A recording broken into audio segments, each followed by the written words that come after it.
국민의힘이 딴지를 걸면서 그 얘기 하잖아요, 지금. 최고세율 인하 안 하면 이것도 봉의 못 하겠다. 지금 그런 거 아닌가요? 어디 정책위원장이 어디, 그죠? 2022년 상속세 부과 기준을 보면 최고 상속세를 낸 사람이 955명이었습니다. 평균 재산 420. 그 몇몇 사람들 때문에 10%포인트 깎아주자고. 그러면 1,000억 상속받는 사람 100억 세금 더 깎아주는데 그거 안 해주면 뭐 기초공제, 일괄공제 못 올려주겠다는 거예요. 이런 행패 아닙니까, 이거는? 이건 당이 아니죠. 그러면서도 이게 서민 운운합니다. 그러면서 이 주장하는 저를 보고 무슨 사기꾼, 뭐 인생을 사기로 살았네 이런 얘기해요. 왜 욕을 합니까? 욕이잖아요. 국민의 삶을 놓고 하는 정책 토론을 하는데 왜 욕을 해요? 이게 집권 여당이 할 짓입니까? 정말 이해가 안 됩니다. 좀 당황을 한 모양이에요. 내란 세력하고 몰려다니다 보니까.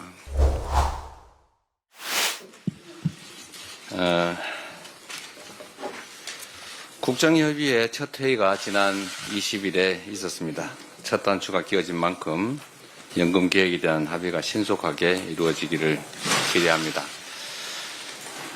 지난 국정협의회에서 정부와 민주당은 전향적인 입장으로 연금 계획을 타결해 보려고 했는데 국민의힘이 또 고집을 부려서 합의가 되지 못했습니다. 국민의힘의 특기 같기도 하고 그러긴 한데 한 번 얘기를 했으면 웬만하면 그 얘기를 지켜야 되지 않습니까? 분명히 작년에 44% 얘기를 했습니다. 국민의힘이. 그럼 민주당은 50% 얘기하다 제가 40%로 소득 대체율을 낮추는 것을 얘기했고 1% 차이인데 그 부분은 협의할 수 있다 이렇게 말씀을 드렸습니다. 다들 기억하실 겁니다. 그런데 권영세 비대위원장께서 갑자기 42%를 들고 나왔어요. 하지 말자는 거죠. 이런 식으로 정치하면 되겠습니까? 더군다나 야당도 아니고 집권 여당 아닙니까? 이런 식으로 사실상 연금개혁 안 하려고 하면서 겉으로만 하는 척 이런 거 하면 안 됩니다. 그 야당도 그런 짓 하지 않습니다. 여당이 산당이 돼서 그런지는 모르겠는데 그러면 되겠어요. 여러 차례 말씀드렸지만 저출생 고령화 위기를 헤쳐나가기 위해서 국민연금 제도 개편은 반드시 해내야 됩니다. 최대한 빨리 처리하기를 기대합니다. 자꾸 요새는 제가 웬만하면 이런 얘기 안 하려고 하는데 자꾸 국민의힘 태도를 지적하지 않을 수가 없어요. 한 김에 한 번 더 하겠습니다. 이 상속세 개편에 대해서 또 말이 많습니다.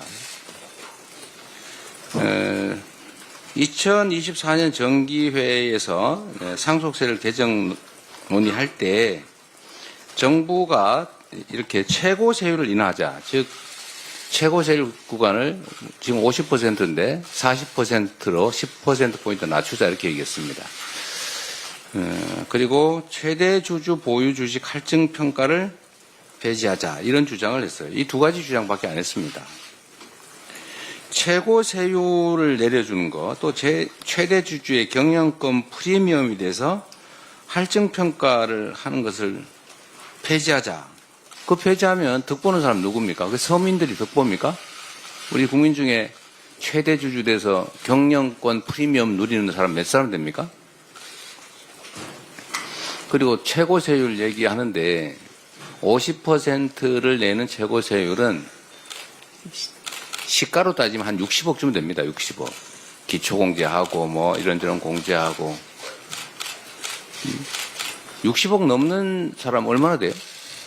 그게 서민입니까?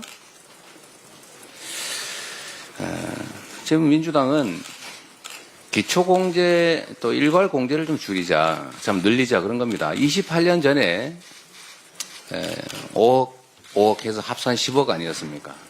28년 전에 개발도상국 시절입니다. 근데 지금 그 사이에 집값이 몇 배 올랐어요. 근데 기초공제, 일괄공제 똑같습니다. 그래 어떤 일이 벌어지냐면 부모나 배우자가 이제 사망을 했어요. 세상을 떠났습니다. 그런데 그 부모나 배우자와 함께 살던 집을 상속세를 내기 위해서 떠나야 되는 상황이 지금 발생하고 있어요. 세금을 상속세를 내려니까 집을 팔아야 돼요. 그게 무슨 짓입니까? 비인도적이지 않나요? 이런 걸 좀 고치자고요. 28년 전 기준을 좀 조금만 올리자. 집값은 몇 배 올랐는데 기초공제를 한 2배 정도 이내로 올리자. 그런 얘기 아닙니까? 18억 정도 되는 집은 과세표준 기준으로 18억 정도 되면 세금 없이 상속해서 그 집에 계속 살게 해주자. 합리적이지 않나요? 근데 여기에 왜 딴지를 겁니까? 국민의힘이 딴지를 걸면서 그 얘기 하잖아요, 지금. 최고세율 인하 안 하면 이것도 뭐 동의 못 하겠다. 지금 그런 거 아닌가요? 어디 정책위원장이 어디 갔지? 그죠? 2022년 상속세 부과 기준을 보면 최고 상속세를 낸 사람이 499명이었습니다. 그러니까 고습 몇몇 955명이었습니다. 하여튼 955명. 평균 재산 420억. 그 몇몇 사람들 때문에 10%포인트 깎아주자고. 그러면 1,000억 상속받는 사람 100억 세금 더 깎아주는데 그거 안 해주면 그 기초공제, 일괄공제 못 올려주겠다는 거예요.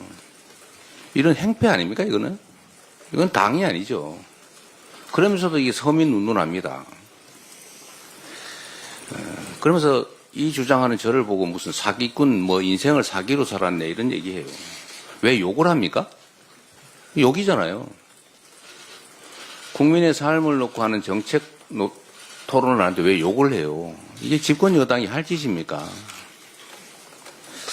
정말 이해가 안 됩니다. 좀 당황을 한 모양이에요. 내란 세력하고 몰려다니다 보니까. 대통령도 21세기 선진 대한민국에서 세상에 영구 집권해보겠다고 군정을 하겠다고 군사 쿠데타를 하지 않나. 그런 사람들을 비호하면서 1호 당원 징계도 하지 않고 오히려 쫓아다니잖아요. 동조를 하지 않습니까? 지금 권영세 비대위원장이 아주 대놓고 다시 12월 3일이 오더라도 자기는 계엄 해제 의결을 하지 않겠다. 지금 그렇게 얘기하지 않았어요?